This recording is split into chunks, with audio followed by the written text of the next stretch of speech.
So we're going to start by talking about Gideon. And what I want to do is take you through a leadership journey, take you through the lifetime of a leader, and see what we can extract from it, learn from it about our life as a leader. So you are all probably fairly early in your life as a leader, and I hope I'm just approaching midpoint. I hope that's where I'm at. We'll see what God has in store. And but you're all sort of at the beginning. Judges chapter 6, 7, and 8 gives us the entire story, and we're going to walk through that and see what happens. But before we do that, quick thank you. My son did a bunch of these slides a few years ago, and there's a bunch of pictures here from the Brick Testament, which if you haven't come across it online is amazing. If you ever tap to do like junior high or junior youth or something like that, these pictures are fairly graphic, which is great if you're doing junior high. So you want Old Testament stories, you want to make them interesting to 7, 8, 12-year-old boys. This is a great place to go. And of course, it's not in the online version, but you can find it online if you want. But we're going to start in the New Testament. So those of you who brought a Bible can flip to Hebrews chapter 11. So Hebrews chapter 11 has been called God's Hall of Fame of Faith. So it's a list of all of these characters, lots of them Old Testament, that we learned about in Sunday school. If you grew up in church, you did coloring pages about most of these people when you were a little kid. At the end of it, as he's wrapping up, the author of Hebrews is wrapping up, summarizing verse 32, it says, "How much more do I need to say? It would take too long to recount the stories of faith of Gideon, Barak, Samson, Jephthah, David, Samuel, and all the prophets. By faith, these people overthrew kingdoms, ruled with justice, and received what God had promised them. They shut the mouths of lions, quenched the flames of fire, and escaped death by the edge of the sword. Their weakness was turned to strength. They became strong in battle and put whole armies to flight." So as we read that, there's sort of two groups in the room that had two very different reactions. Some of you are a little bit like me, A-type personalities, thought briefly about law before you went into medicine. You like a good fight. Right? And when you read stuff like this, you're like, this sounds amazing. God, call me to that. Throw me in. Fire, lions, swords. Perfect, right? Just put me there. And of course, that comes out of a false sense of confidence and a false sense of pride and isn't a great attitude towards life. But some of you, as you read this is where you're at. Most of you, because you went into medicine and not law, read this and think, I hope God never calls me to any of this. I hope God never calls me to lions and fires and swords, that he's got something else entirely for me, because none of this sounds like a good time. None of this sounds like something I want to be involved in. And your lack of confidence that God could use you in those situations is just as wrong as my overconfidence that I would do just fine in those situations. And as we go through this morning, I want to show you how Gideon started off at the beginning of that, not so confident, and that was a weakness in terms of how the world perceived it, but was a strength that God could use. And he ended looking pretty strong in the eyes of the world, but in a pretty bad place. And that as you feel weak and inadequate, you're probably in a better place for God to use you than when you start to feel you can just handle this just fine on your own. You're doing pretty well. That's the time you're actually most in trouble. So if you flip it over, the back part of your page has got a number and scripture passages, because you guys are all going to read this morning. There you go. Unless you got a blank, in which case you lucked out, because there was only 23 passages and there's 25 of you. So who has passage number 1? There we go. Read it nice and loud. The Israelites did evil in the Lord's sight. So the Lord handed them over to the Midianites for 7 years. The Midianites were so cruel that the Israelites made hiding places for themselves in the mountains, caves, and strongholds. Whenever the Israelites planted their crops, marauders from Midian, Amalek, and the people of the east would attack Israel, camping in the land and destroying crops as far away as Gaza. They left the Israelites with nothing to eat, taking all the sheep, goats, cattle, and donkeys. These enemy hordes, coming with their livestock and tents, were as thick as locusts. They arrived on droves of camels too numerous to count, and they stayed until the land was stripped bare. So Israel was reduced to starvation by the Midianites. Then the Israelites cried out to the Lord for help. All right, so Israel's in trouble. So to place you in this sort of grand sweep of Old Testament history, this is the time of the Judges. So Abraham, Isaac, and Jacob are long gone. Moses is long gone. They've landed in the land of Israel, where modern Israel is. They've occupied some of the land, but not all of the land. There's lots of other sort of peoples around them that aren't so happy with them. And they fall into a cycle of getting into trouble, of forgetting about God, worshiping idols in the land, and they would get into trouble, and then they would call out for help. And then God would provide them with a leader, a judge. And that person, for a time, would lead them, and there would be great victories, and they would get things back on track, and then that person would usually die, and another generation would go by, and they would get off track again. And then God would have to do this over and over again. This is before the time of the kings. This is Judges. We're not quite sure where Oprah actually is. This is where one historian places it. Another historian places it closer to the Jordan River, which is right down the middle there. But somewhere in that region is where our story takes place. A real place, these are real people. Because the Old Testament, because you read about it in Sunday school and color pages, it can feel a little bit far away in a galaxy far away a long, long time ago. It feels a little bit like fantasy or something. But we believe that this actually happened to this group of people. So you've got off to the eastern part of the map, the Midianites and the Amorites, and these people would sweep in and strip the land bare in the summer and then go back home again.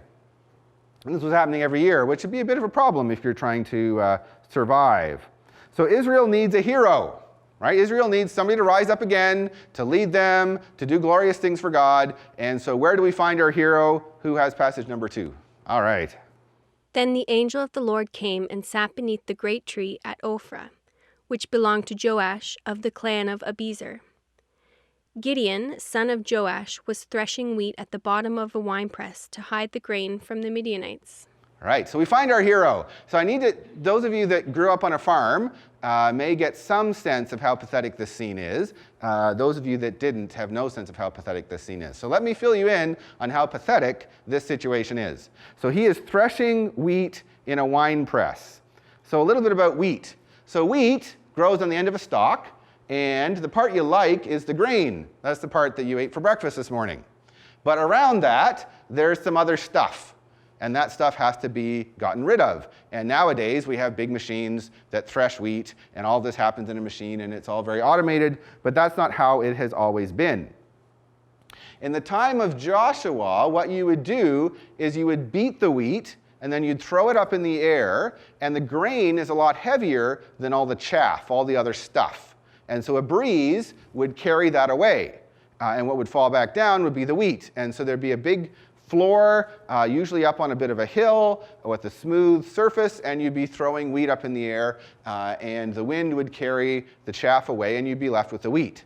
So this is what Gideon is up to. But he's not doing it on the bit of a hill where there's a breeze. He is doing this in a wine press. Of course, nowadays you put wines into big vats and a machine presses it, and there's multiple filters and you get nice clean juice. What they did back then is you would have a bit of a ditch that would look like this. And so the wine, or the grapes would all get, or the fruit of any sort would get put in the top, and lots of people would get in with bare feet and squish it with their feet and walk on it, and the juice would all flow downhill into the bottom of that pit, and then somebody would collect all the juice, and that's how you made grape juice, which ultimately became wine. So that's a very sheltered space, right? You don't want a lot of breeze. You don't want a lot of stuff going into your wine. So that'd be a very sheltered space. So you have to imagine that he is trying to thresh wheat in the bottom of that pit. Not a very efficient place to be threshing wheat. It'd be pretty warm. And I don't know if he was like blowing on it to try to get rid of the chaff. I'm not sure what he was trying to do. But he's hot. He's probably sweaty. And of course, he's in the bottom of the pit, so that when the invaders wander through, hopefully they don't see him. Because if they see him, they're going to take his wheat away, and he's going to have nothing to eat for the winter. This is the pathetic scene that we arrive on, and this is the hero that God is going to use. This is where we meet Gideon in the bottom of this, and this is where the angel of God appears to him. So unlike our character with the white wings, which is how the Brick Testament person imagines this, I hope that Gideon didn't recognize that he was talking to the angel of God, because I like to give Gideon the benefit of the doubt, and what he's about to say doesn't make much sense if he knows that he's talking to God. But maybe he did. Maybe it is actually this pathetic. But I'm hoping that he didn't actually know he was talking to. Somebody just wandered along, struck up conversation with him, and passage number 3. The angel of the Lord appeared to him and said, "Mighty hero, the Lord is with you." "Sir," Gideon replied, "if the Lord is with us, why has all this happened to us? And where are all the miracles our ancestors told us about? Didn't they say the Lord brought us up out of Egypt? But now the Lord has abandoned us and handed us over to the Midianites." So he's greeted as mighty warrior. Probably not the first greeting that would come to our brain if we saw this pathetic character in the bottom of a pit, all sweaty, hiding grain. We probably wouldn't have met him and said mighty warrior, but that's, God sees stuff in us that we don't see in us, and that other people don't see in us. And when God arrives in the scene, he identifies who he's calling Gideon to be. And that's what he leads with. And of course, Gideon doesn't buy it. And he's got a beef. He's got a complaint about how things are. And since this guy wants to listen, he's going to distract from himself and talk about his complaint. I will warn you that you shouldn't complain in God's direction, because often what he will do is call you to fix it. And you don't realize, you think the complaint comes because the world is not the way it is, and you've got a beef. You may actually have a complaint because God's put in your heart a problem that needs fixing. And you will throw that at God or other people, and often what God will say is, that's a real problem. Somebody should get on that. How about you? And of course, that's what God does with Gideon. Passage number 4. Then the Lord turned to him and said, "Go with the strength you have and rescue Israel from the Midianites. I am sending you." "But Lord," Gideon replied, "how can I rescue Israel? My clan is the weakest in the whole tribe of Manasseh, and I'm the least in my entire family." The Lord said to him, "I will be with you, and you will destroy the Midianites as if you were fighting against one man." All right, so this is the response of our mighty warrior. He says, "Go, I'm with you." And he says, "No, I can't go. I'm a nobody in a clan of nobodies in a nation of nobodies." Right? I'm like the lowest nobody in a group of nobodies that nobody's ever heard of. That is who I am, and so don't send me to do anything. Of course, God won't accept that excuse. So passage number 5. Gideon replied, "If you are truly going to help me, show me a sign to prove that it is really the Lord speaking to me. Don't go away until I come back and bring my offering to you." He answered, "I will stay here until you return." Gideon hurried home. He cooked a young goat, and with a basket of flour he baked some bread without yeast. Then, carrying the meat in a basket and the broth in a pot, he brought them out and presented them to the angel, who was under the great tree. The angel of God said to him, "Place the meat and the unleavened bread on this rock and pour the broth over it." And Gideon did as he was told. Then the angel of the Lord touched the meat and bread with the tip of the staff in his hand, and fire flamed up from the rock and consumed all he had brought. And the angel of the Lord disappeared. When Gideon realized that it was the angel of the Lord, he cried out, "O sovereign Lord, I'm doomed. I've seen the angel of the Lord face to face." "It's all right," the Lord replied. "Do not be afraid. You will not die." All right, so suddenly Gideon realizes who it is he's just had a conversation with. And now the Brick Testament keeps changing from angel to this godlike character. And of course, in the Old Testament, because angels were faithful messengers of God, when an angel speaks, it's like God speaking. And so it's a little unclear in the text if two characters are coming back and forth or what's happening. But of course, in the Old Testament mindset, an angel spoke for God, so it's like God was there, which is why they wouldn't bother have distinguishing. And then this huge flame. And Gideon suddenly realizes who he's been talking to and has the response that everybody in the scripture has when they encounter God, which is, "I'm dead. I'm unclean, I'm unworthy, I'm undone." That seems to be the universal reaction to encountering God in a meaningful way. And God does what he always does, which is to say, "You're not, it's going to be okay, and get up, and I got stuff for you to do." It's okay to seek confirmation. Right? If things are unclear, it's okay to seek confirmation. Now, Gideon takes it a little too far, and God displays incredibly how much he loves us in the fact that he takes Gideon through a bit of a journey, because even though he's just had wet, goopy, gravy-covered meal consumed by a huge blazing fire, he still needs more confirmation that God is actually calling him to do what he's doing. Right? I think I'd be good at this point.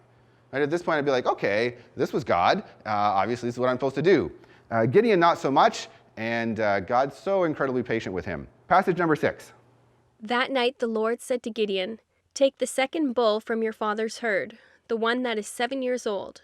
Pull down your father's altar to Baal and cut down the Asherah pole standing beside it. Then build an altar to the Lord your God here on this hilltop sanctuary, laying the stones carefully. Sacrifice the bull as a burnt offering on the altar, using as fuel the wood of the Asherah pole you cut down." So Gideon took 10 of his servants and did as the Lord had commanded. But he did it at night because he was afraid of the other members of his father's household and the people of the town. First task God gives him, right? Take down the altar, take down the Asherah pole, and even though God just destroyed this sacrifice, he decides he's going to do it in the middle of the night. Of course, the foolish thing is he took 10 friends along. If you want to keep something secret, don't involve 10 other people. A bit of a free bit of wisdom. So who is Baal? This is a little statue of Baal from around that time that got dug up at an archaeological site. He was the fertility god. His death and resurrection was celebrated as the seasons changed. So Baal died in the winter and was resurrected in the spring, and he was the god that was the god of fertility. And so he kept your crops fertile and your sheep fertile and your wives fertile. So he was kind of an important god because fertility is what kept you well. And then Asherah was his consort. She was the female version of that god. They're sometimes together, they're sometimes in conflict, as gods often back then had lots of issues with each other. These two got along sometimes and didn't get along sometimes. But she was the queen of heaven, and it's interesting that even though there's an immense span of time between Gideon and us, people still like to worship gods that they can handle and gods that take care of their stomach and their sex drive. Most of our society is pretty focused on pursuing things that satisfy those desires and like nice concrete things. And we don't call them gods anymore, but if you look at what people spend time pursuing and money on and energy and how you know when you've arrived, it's kind of when those things are satisfied. They're still kind of prioritized. And you'll be a little bit odd when you don't prioritize those things and actually are choosing to pursue less concrete things, like a God that you can't see. Although Israel had been given lots of evidence that this God was, they continued to have trouble worshiping this God that they couldn't see. So he decides he's going to do it, but he does it in secret, hoping that these 10 other people keep the secret, and of course it doesn't work out at all. Passage number 7. Early the next morning, as the people of the town began to stir, someone discovered that the altar of Baal had been broken down and that the Asherah pole beside it had been cut down. In their place a new altar had been built, and on it were the remains of the bull that had been sacrificed. The people said to each other, "Who did this?" And after asking around and making a careful search, they learned that it was Gideon, the son of Joash. "Bring out your son," the men of the town demanded of Joash. "He must die for destroying the altar of Baal and for cutting down the Asherah pole." But Joash shouted to the mob that confronted him, "Why are you defending Baal? Will you argue his case? Whoever pleads his case will be put to death by morning.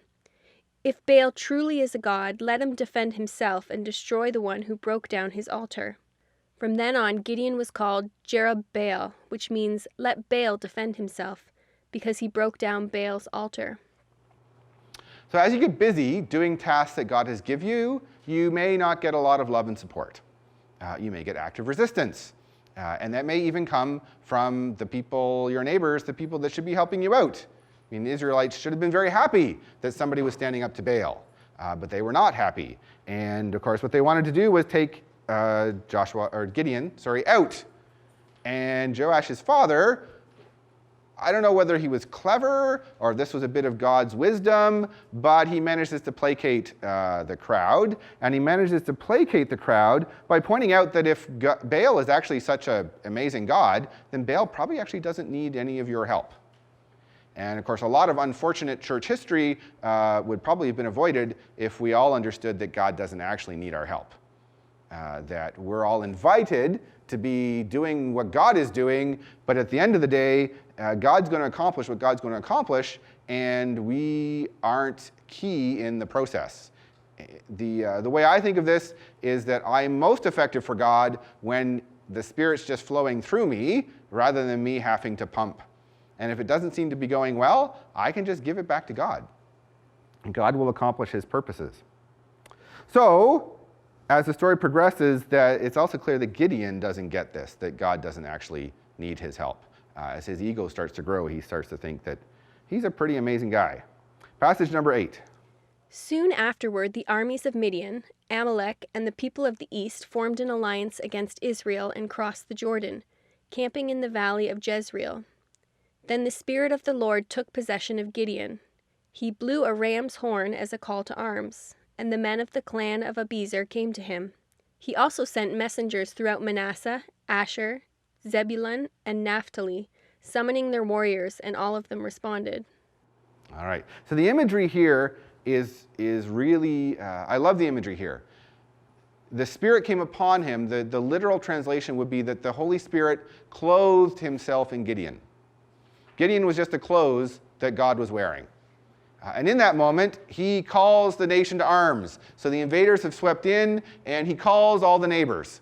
So there's 12 tribes, and this is how they're distributed. But of course, based on where he is, he just calls the neighbors and says, time to get together, time to take out the enemy. God has called us to do great things. And then he has cold feet. And he thinks, well, maybe not. Maybe, I don't know what just happened there. Wasn't quite myself. Now everyone's shown up, and now we're going to go off to war. Maybe I need a little more help. Passage number 9. Then Gideon said to God, "If you are truly going to use me to rescue Israel as you promised, prove it to me in this way. I will put a wool fleece on the threshing floor tonight.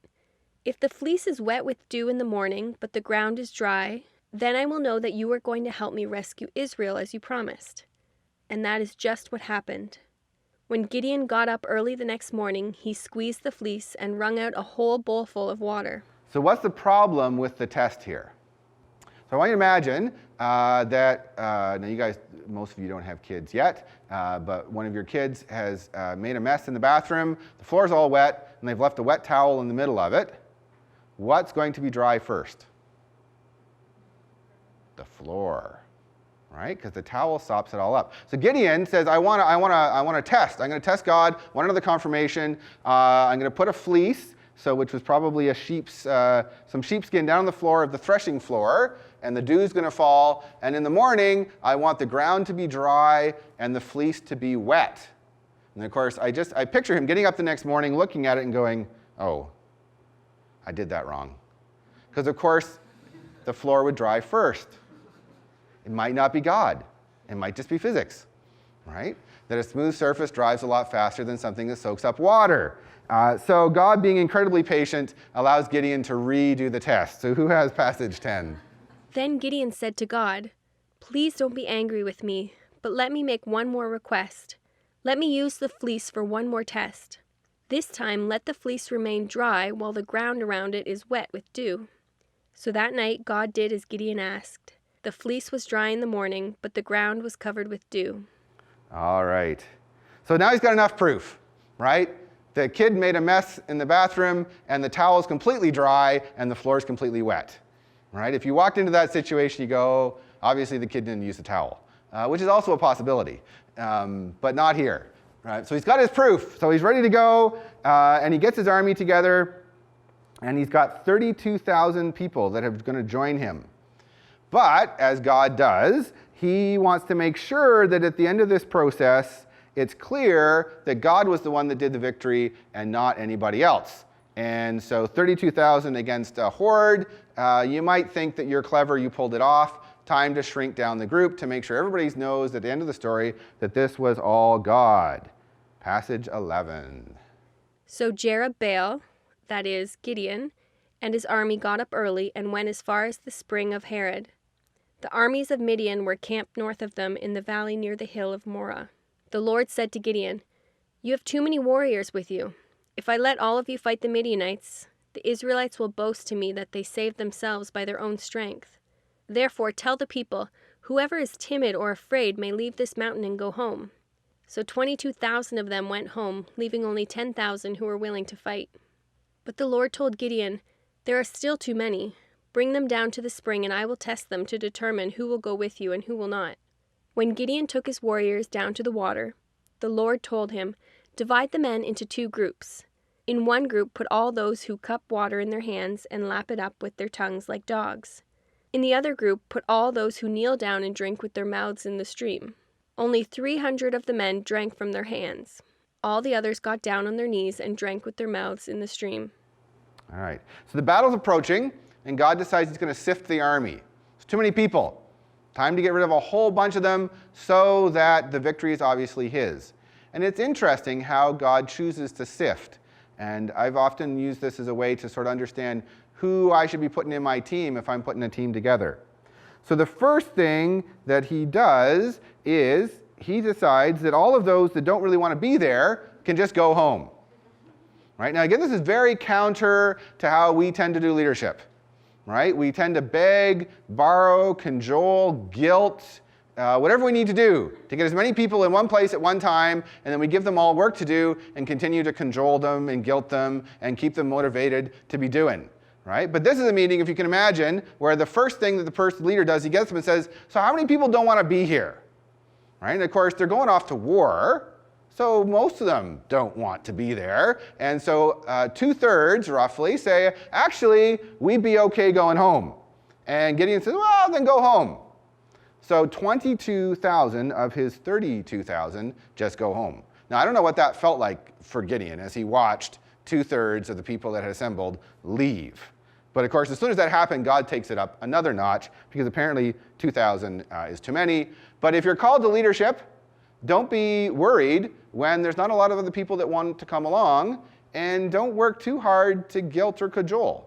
God's going to bring the people you need, and just run with that. All right, what's this whole drinking from a creek thing? So again, none of you have probably served in the military, and even if you did, this still doesn't make sense, because this has to do with how warfare was fought before projectile weapons. So essentially, warfare in the time of Gideon was a big knife fight. Some people had long knives, swords, and some people had short knives, and you just hacked at each other, and whoever was still standing at the end of the day kind of won. And if you're involved in a big knife fight, what you want to do is you want to kind of surprise the other person. Because if you can take them out before they have a chance to pull their knife on you, all the better. And so in big plains, you'd often have people hiding. The surprise was a really important part of it. You'd try to pounce on people. And so if you came to a creek and needed to drink and stuck your head in the water, somebody could probably take you out before you even realized they were there. And that's not a good approach. So if you were actually skilled in battle and thinking, "I'm a soldier involved in this kind of battle," you would never put your eyes down. Your eyes were always up. And hopefully somebody behind you was looking the opposite direction. So you would take some water in your hand, scanning the horizon, and drink the water, while your buddy stood behind you, and then you'd probably switch spots, because you wanted to have a 360 view of everything all the time, so that when the person with the big knife came running at you, you had time to pull your knife out, and hopefully you'd be the one that would survive. So only 300 of them, and this makes sense. These are all farmers that have been hiding in the bottom of wine presses. They're not soldiers. They don't know what they're doing. But it is interesting how God only wants those who've actually got some training and experience, and he sends everybody else home. Again, that's not how we tend to do leadership, at least in Christian circles. Everybody counts. You don't have any skill or experience, that's okay. God can still use you, and he still can. Right? God can still use people, but at the same time, he tends to use people who he's gifted and talented and who've grown those talents and giftings. That's who he tends to use. All right, so he's got his 300 men, and they go to where the enemy is. Past the next passage. The Lord told Gideon, "With these 300 men I will rescue you and give you victory over the Midianites. Send all the others home." So Gideon collected the provisions and ram's horns of the other warriors and sent them home, but he kept the 300 men with him. The Midianite camp was in the valley just below Gideon. So they're up, if you can imagine, on a hill, looking down at the enemy that's all camped out, And it was a little intimidating, the 300 of them hiding in the hills, looking at this massive amount of people. And then God, incredibly patient with Gideon, gives him one last confirmation, even though he didn't ask. Right? I can just picture Gideon up there thinking, oh, what have I gotten into? And even before he has a chance to gasp, God jumps in and says, let me give you one more confirmation. Next passage. That night the Lord said, "Get up, go down into the Midian camp, for I have given you victory over them. But if you are afraid to attack, go down to the camp with your servant Purah. Listen to what the Midianites are saying, and you will be greatly encouraged. Then you will be eager to attack." So Gideon took Purah and went down to the edge of the enemy camp. The armies of Midian, Amalek, and the people of the east had settled in the valley like a swarm of locusts. Their camels were like grains of sand on the seashore, too many to count. Gideon crept up just as a man was telling his companion about a dream. The man said, "I had this dream, and in my dream a loaf of barley bread came tumbling down into the Midian camp. It hit a tent, turned it over, and knocked it flat." His companion answered, "Your dream can mean only one thing. God has given Gideon, son of Joash, the Israelite, victory over Midian and all its allies." When Gideon heard the dream and its interpretation, he bowed and worshipped before the Lord. Then he returned to the Israelite camp and shouted, "Get up, for the Lord has given you victory over the Midianite hordes." So God had been planning this victory for a little while. No need to do a few days of artillery volleys to soften up the enemy. God does psychological warfare better than we can even imagine. So again, a little bit of cultural context. In the time, dreams were really important. Dreams were one of the ways that the gods communicated to human beings. And of course, the more important you were, if you were the king, your dreams were even more important than the peasants. Barley was the cheapest form of grain. And the Israelites were, of course, the poorest people. Hence, why did this guy, a barley rolling down a hill, takes out a tent? And then he's interpreted that as this. What's that about? So the barley, in their minds, would have been representing Israel. They were cheap, they were poor, and this barley rolls down a hill and then takes out the camp. Obviously, God's given the gods, whatever gods the Midianites believed in, have given us over to them. So God's in their heads before Gideon even arrives. He's just that powerful. So Gideon, of course, is enthused by all of this, and then he wakes up all his men, and here we get to the part of the Sunday school sheets that you probably colored when you were a little kid, if you grew up in churches. So next passage. He divided the 300 men into 3 groups and gave each man a ram's horn and a clay jar with a torch in it. Then he said to them, "Keep your eyes on me. When I come to the edge of the camp, do just as I do. As soon as I and those with me blow the ram's horns, blow your horns too, all around the entire camp, and shout, 'For the Lord and for Gideon.'" It was just after midnight, after the changing of the guard, when Gideon and the 100 men with him reached the edge of the Midianite camp. So the timing is perfect for a surprise attack. The most combat in Gideon's day would have occurred during the day, because at night you couldn't see. Right? Nobody had night vision goggles. So at night you would camp, you'd regroup. At night you might raid the enemy camp, you might sneak in, you might do an assassination or two, but you wouldn't launch a large-scale attack in the middle of the night because you can't see anything. And in the confusion, you don't know whether you're knifing your soldiers or the other guy's soldiers. So night is they're not expecting an attack in the middle of the night. And this happens at shift change. So a few of you may have had a little bit of time in medicine now and have done some ward work. Shift change in the patient safety literature is the most dangerous time for any sort of bad thing to happen, because you've got a bunch of people who are tired handing off to a bunch of people who haven't been there very long yet. And so you've got the day crew that have just gone off to bed. They've just fallen asleep.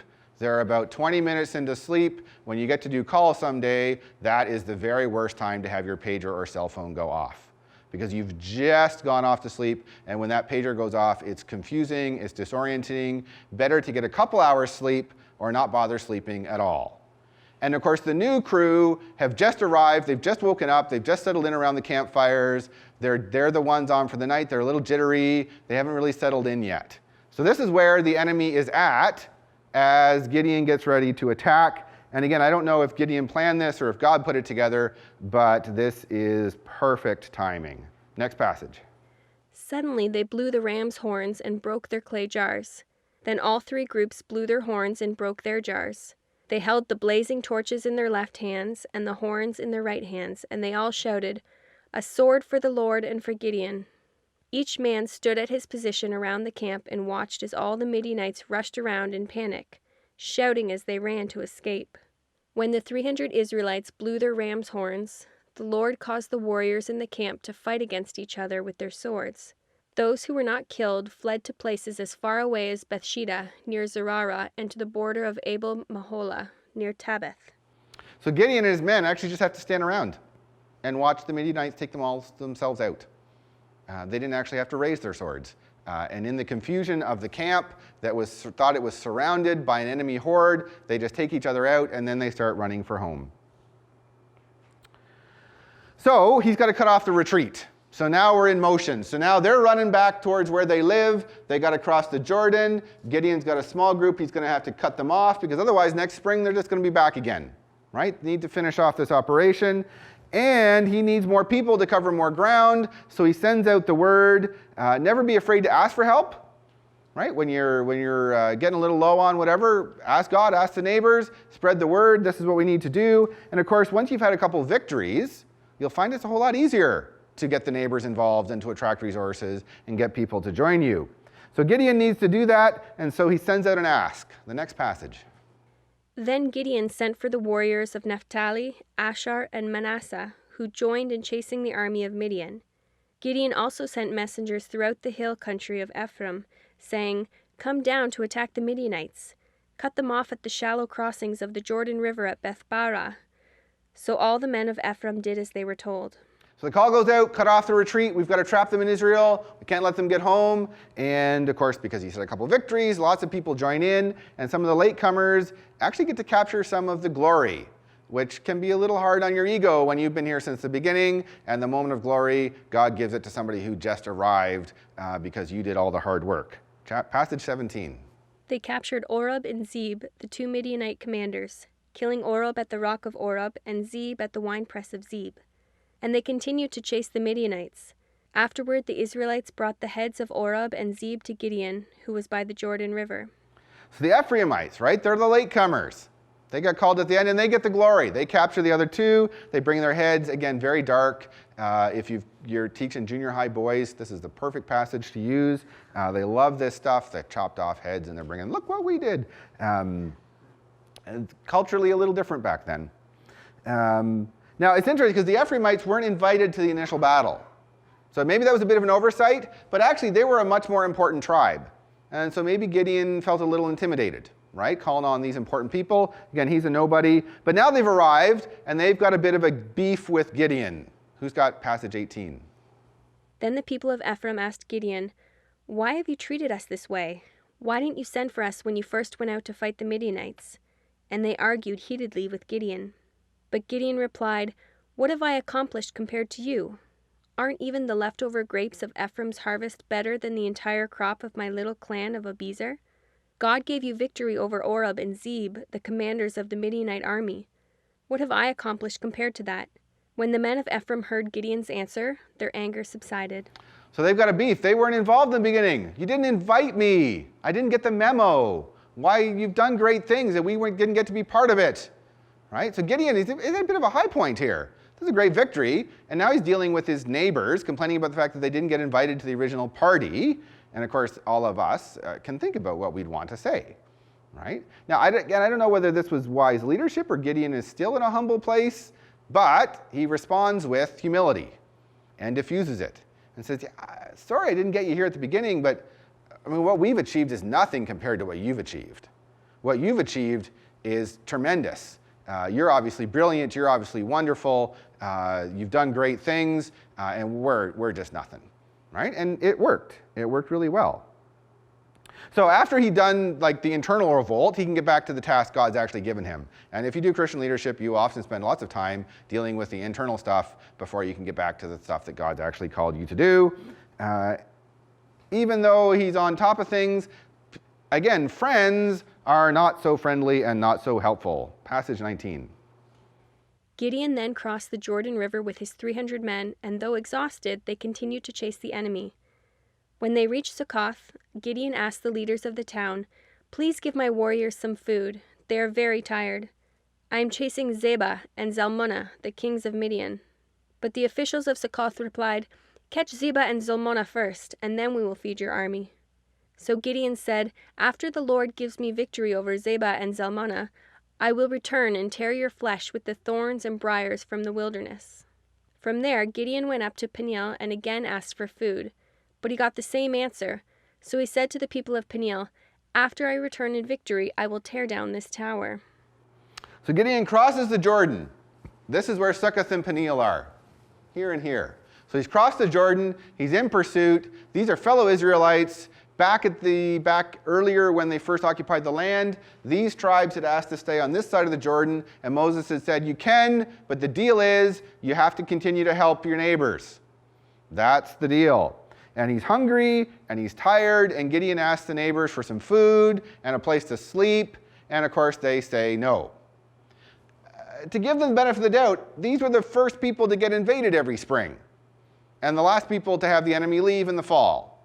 So it kind of makes sense that they want to hedge their bets a little bit, right? They're not sure how this is going to go down. The kings are still alive. Gideon's a pretty ragtag bunch of people. We're not sure how this is going to go down. Next spring, we want to make sure that we haven't ticked off the Midianites too much. So when you've won, come back and talk to us. And of course, Gideon doesn't take that very well and makes lots of threats and reacts in anger. From this point on, God kind of disappears from the story. I don't know if you noticed that. Early on, there was a lot of back and forth between Gideon and God. For a while now, God's not been in the picture at all. And I think that's because Gideon's kind of getting to a place where he's pretty comfortable, he doesn't need God anymore. And of course, he's actually going to a very dark place as a result. But he continues to win. Next passage, 20. By this time, Zebah and Zalmunna were in Karkor with 15,000 warriors. All that remained of the allied armies of the east, for 120,000 had already been killed. Gideon circled around by the caravan route east of Nobah and Jogbeha, taking the Midianite army by surprise. Zebah and Zalmunna, the two Midianite kings, fled, but Gideon chased them down and captured all their warriors. After this, Gideon returned from the battle by way of Her's Pass. There he captured a young man from Succoth and demanded that he write down the names of all the 77 officials and elders in the town. Gideon then returned to Succoth and said to the leaders, "Here are Zebah and Zalmunna. When we were here before, you taunted me, saying, 'Catch Zebah and Zalmunna first, and then we will feed your exhausted army.' Then Gideon took the elders of the town and taught them a lesson, punishing them with thorns and briars from the wilderness. He also tore down the tower of Peniel and killed all the men in the town." Death and carnage inflicted on fellow Israelites. This is where the story goes. It's getting pretty dark. Gideon, I think, is not in a very good place. In the first town, he whips them all. In the second, now what's the tower about, right? What's that about? The tower would have been the primary defense of that city. So if you could build walls, that was best, right? Big walls, put soldiers on top of the big walls, you could close your gates, and the enemy couldn't get in. If you were a little town, you couldn't build walls. So you'd build a really high tower, and you'd have a nice ladder, and you'd put a few weeks' worth of supplies up there and some big rocks. And then when you saw the enemy coming over the hill, everybody in the town would run up into the tower, you'd pull up the ladder, and you'd stay there until the horde had swept through and gone somewhere else. And if they got a little too close, you'd throw the big rocks at them from way up high, and that's how you would defend yourself. That's how you'd survive. So this town, he decides he's going to take down their defenses, he throws down their tower, and he takes out all the men. He's pretty much destroyed this community. Maybe this was just punishment for them not helping their neighbors as they had promised to in the time of Moses. Maybe this is just Gideon a little full of himself, exacting revenge, but it certainly is not a good place to be. And when we feel strong and sufficient, and it's been a while since you talked to God because you don't really need to talk to God anymore, you are in a really bad place. Even though from the eyes of the world, Gideon is at the peak of his career. Right? He's captured the enemy. He's exactly where he needs to be from the world's perspective. He is the strongest person in the land. So he takes his trophies home, and he's got one more task to complete. Passage 21. Then Gideon asked Zebah and Zalmunna, "The men you killed at Tabor, what were they like?" "Like you," they replied. They all had the look of a king's son. "They were my brothers, the sons of my own mother," Gideon exclaimed. "As surely as the Lord lives, I wouldn't kill you if you hadn't killed them." Turning to Jether, his oldest son, he said, "Kill them." But Jether did not draw his sword, for he was only a boy and was afraid. Then Zebah and Zalmunna said to Gideon, "Be a man, kill us yourself." So Gideon killed them both and took the royal ornaments from the necks of their camels. So executing foreign leaders, again, culturally acceptable custom practice. We look back on this and think, my. But back then it was okay. But Gideon actually seeks to make this particularly unpleasant for these foreign kings. And it sounds from the story like these kings had taken out some of his family, right? So he's got a personal beef. And so he asks a child to kill them. Two reasons. One is being killed by a child would be kind of the final indignity for these captured leaders. To a warrior killed by somebody who wasn't a warrior, this was just humiliating. The other thing is if you're going to be executed by sword, you probably want somebody wielding the sword who's really good with a sword. Right? That's probably how you want to go out. Not by some preteen sort of hacking at you until you're done.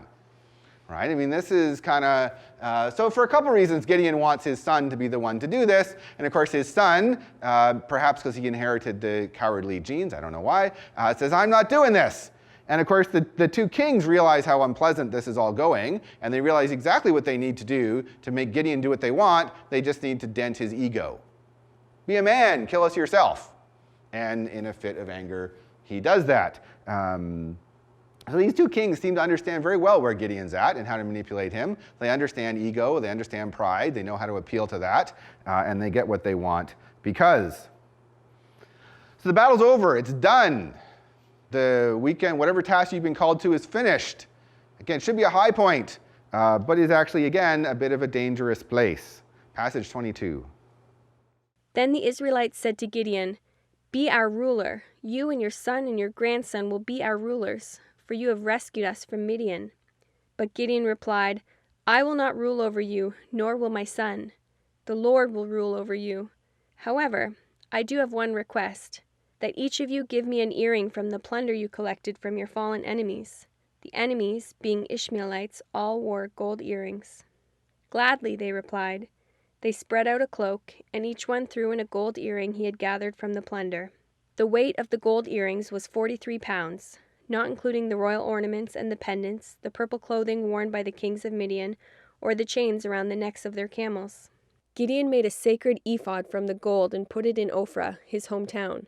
But soon all the Israelites prostituted themselves by worshipping it, and it became a trap for Gideon and his family. So Gideon gets a chance to usurp God's place as Israel's leader. And he passes this one. He says no. And I'd like to think it's because Gideon realized that no one was called to be king. God had made it clear through Moses how leadership was going to work. No one was called to be king. The cynic in me thinks it's probably because he realized he didn't need to be king. He was in charge of the place now, and being king would just make for a lot of paperwork. So I don't know whether this was good on Gideon's part or not, but at least he passed this test. But he does want one concession. So in the way that soldiers were paid in the time was, whatever you could take off all the people that you took out, you got to keep at the end of the day. So the plunder was and Gideon was entitled to the plunder from the kings, the leadership of the other army. So even if somebody found the king's pendant, they'd have to give it to Gideon. That was how it was supposed to work. And they want to make him king, and Gideon says, "No, I don't want to be king, but yeah, it's just one little thing. I'll take one earring from each of you. Throw it into the pot. That'll be enough payment for me."